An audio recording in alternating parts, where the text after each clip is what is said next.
तो पति पत्नी का रिश्ता खुश चले इसके लिए क्या कॉन्सेप्ट चाहिए? एक तो आपने सिखाया था कि पत्नी तो अनिरुद्धाचार्य जी ने भाभी जी को आखिरी बार आई लव यू कब बोला था? हो गए होंगे महीने भर। महीना? दूसरे कह रहे हैं कि आप रोज बोला करो अपनी वाली को, आप कह रहे हैं महीना भर पहले बोले थे। क्या खूब लगते हो, उधर हम तो लगते ही हैं उधर भाभी जी को देख के। बड़े सुंदर दिखते हो।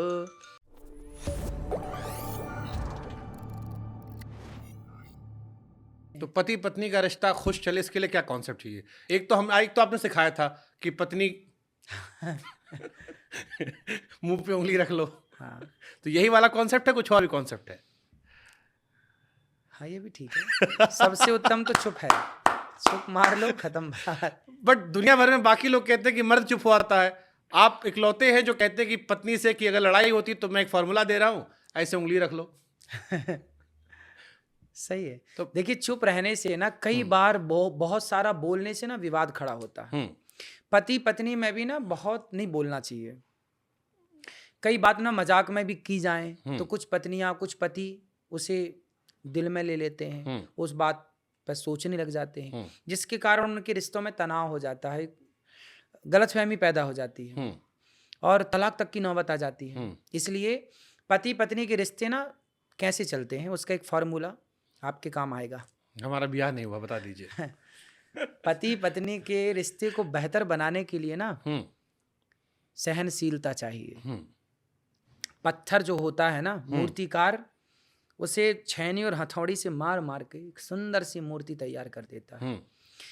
पत्थर भी चोट खाए बिना पूजता नहीं है। तो जो पत्थर चोट खा के टूट गया वो कंकड़ बन गया, और जो पत्थर चोट सह गया वो शंकर बन गया। वाह! तो बस सहनशीलता होनी तो ये चाहिए। दोनों होना चाहिए या खाली पत्नी में होना चाहिए? पत्नी में और पति में। पति कुछ कहे तो पत्नी बर्दाश्त कर ले, हाँ। पति कुछ कहे तो पत्नी, और पत्नी कुछ कहे तो पति, दोनों एक दूसरे को सुनते हुए समझते हुए चले। देखिए, महाराज जी ने कहा कहीं कहीं झूठ बोल सकते हैं, लेकिन आप आज तो पति पत्नी दोनों सामने हैं। महाराज जी यहाँ कैमरे पे दिख रहे हैं, भाभी जी हमको दिख रही हैं, दर्शकों भले ना दिख रही हो। तो अगर अनिरुद्धाचार्य जी की लड़ाई होती है भाभी जी से, अब होती तो होगी वैवाहिक जीवन में, तो आप सॉरी बोलते हैं, भाभी सॉरी बोलती है? हम भी बोलते हैं, वो भी बोलते ज्यादा कौन बोलता है? हम दोनों ही बोल लेते हैं। लड़ाई होती ही नहीं है। आपकी टीम वाले कह रहे हैं भाभी जी से बुलवाते हैं आप। लड़ाई की गुंजाइश कम है, क्योंकि रिश्ते भरोसे से चलते हैं, सहनशीलता से चलते हैं, और जहाँ सहनशीलता है, भरोसा है, वहाँ झगड़े भी। शादी के बाद प्यार का इजहार करना सही होता है? बिल्कुल सही होता है। तो अनिरुद्धाचार्य जी ने भाभी जी को आखिरी बार आई लव यू कब बोला था? हम तो बोलते ही रहते हैं। कब बोला और था? कथा में हम सबको बोलते हैं कि आप भी हर दूसरे तीसरे दिन आई लव यू बोलते रहा करो। रिश्ते बेहतर बनाने हैं तो हर दूसरे तीसरे दिन आई लव यू बोलते रहा करो। आपने आखिरी बार कब बोला था? आपने ये नहीं बताया मुझे। हो गए होंगे महीने भर। महीना? दूसरे कह रहे हैं कि आप रोज बोला करो अपनी वाली को, आप कह रहे हैं महीना भर पहले बोले थे। तो ऐसा है ना कि जहाँ झगड़े लड़ाई की ज्यादा संभावना वहां रोज बोलो, हाँ, दूसरे दिन में बोलो। और अपनी वाली तो लड़ाई झगड़े की अपनी कोई वाली संभावना नहीं है। तो जहाँ अच्छी है वहां मत बोलो। मतलब खराब हो तो वहां रोज बोलो, और अच्छी मिल जाए बीवी तो ना बोलो। तो बोलते रहा करो। ठीक है, आप फंस गए महाराज, इस बार आप ना, भाभी जी कहेंगे रोज बोलना चाहिए। चलिए ठीक है, हम आपको रिश्तों में ऐसे ही है ना कि जिसकी ज्यादा उतार चढ़ाव में है उसको तो हर दूसरे तीसरे दिन बोलना चाहिए। चलिए हम आपसे जब दूसरा बिंदास चल रही है। आई लव यू बाद में बुलवाएंगे। आपने कहा था पत्नी को एक गाना सुनाया करो। हाँ, कौन सा गाना था? आप बताइए। क्या खूब लगती हो। हाँ, भाभी जी सामने बैठी हैं, आपकी आवाज इतनी मधुर है, हम चाहते हैं 4 लाइन आज भाभी जी को डेडिकेट कर दीजिए। हम तो गाते ही रहते हैं। हाँ, तो आज हमने तो सबको कहा। आज सामने बैठी हैं, उनको देखिए, मुस्कुरा के बता दीजिए। हम तो कथा में सबको कहते हैं कि ये सब करो।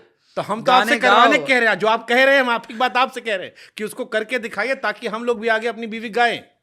तो आपकी शादी होगी फिर आप भी गाएंगे? मैं गाऊंगा। कैसे आप सामने बैठे रहेंगे, आप सुनाएंगे, जैसे सुनाएंगे वैसे गा दूंगा मैं। अभी प्रैक्टिस करूंगा घर जाके, फिर मैं आपको सुन के।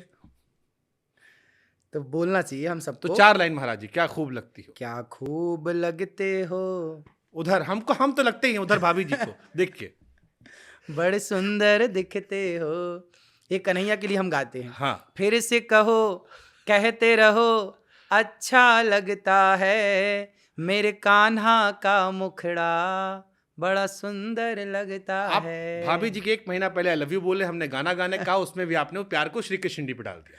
फिर पत्नी तो आपकी एक ही है ना, आप कहते हैं 2 मत रखो, आप कहते हैं गर्लफ्रेंड मत बनाओ, आपकी इकलौती बीवी के लिए हम आपसे कह रहे हैं गाना गाओ, आप नहीं गा रहे हो। तो गाना हम गाते हैं ना।